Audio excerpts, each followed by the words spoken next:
കാരണം അവർക്ക് കാഴ്ചയുടെ പ്രശ്നങ്ങളുണ്ടല്ലോ. എപ്പോൾ നോക്കുമ്പോൾ അവർ ഒരുമിച്ചാണ് പുറത്തേക്ക് നമ്മൾ കാണാറുള്ളത്.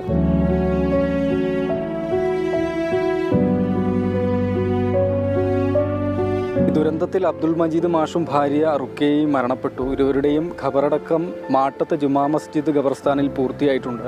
മാഷിൻ്റെ വീടാണ് പുറകിലായി കാണുന്നത്. ഈ നോമ്പ് കാലത്തിന് തൊട്ട് മുൻപ്, പെരുന്നാളിന് തൊട്ട് മുൻപാണ് വീടിൻ്റെ കയറി താമസം നടത്തിയിരുന്നത്. അതിൽ മാഷെ സംബന്ധിച്ച് മജീദ് മാഷിന് ഇരു കണ്ണുകൾക്കും കാഴ്ച 90% മുകളിൽ ഇല്ല എന്നതാണ്. അപ്പോൾ ഭാര്യ റുക്കയാണ് മാഷോടൊപ്പം കൈചേർന്നെപ്പോഴും നടന്നിരുന്നത്. അങ്ങനെ ഈ വിനോദയാത്രയിലും മാഷിക്കൊപ്പം കൈകോർത്ത് നടന്നതാണ് ഭാര്യ റുക്കിയ. അങ്ങനെ അപകടമുണ്ടായാണ് രണ്ടുപേർക്കും ജീവൻ നഷ്ടമായത്. ഏത് ടൈമിനും അവരുടെ കൂടെ അവരുടെ ഭാര്യ ഫുൾ ടൈമും മാഷ കെയർ ചെയ്തുകൊണ്ടും, അവരൊരു സിസ്റ്ററുണ്ട്, അവരെ കെയർ ചെയ്തുകൊണ്ടും മാഷ ഭാര്യ കൂടെ ഉണ്ടായിരുന്നു. ഇവർ നല്ല ഒരു ഫാമിലി തന്നെയായിരുന്നു. അവർ ഭയങ്കര വിഷമമുണ്ട് ഈ കാര്യത്തിൽ സംഭവിച്ചില്ല. ഒരിക്കലും പ്രതീക്ഷിക്കാത്തൊരു സംഭവമാണ്. രണ്ട്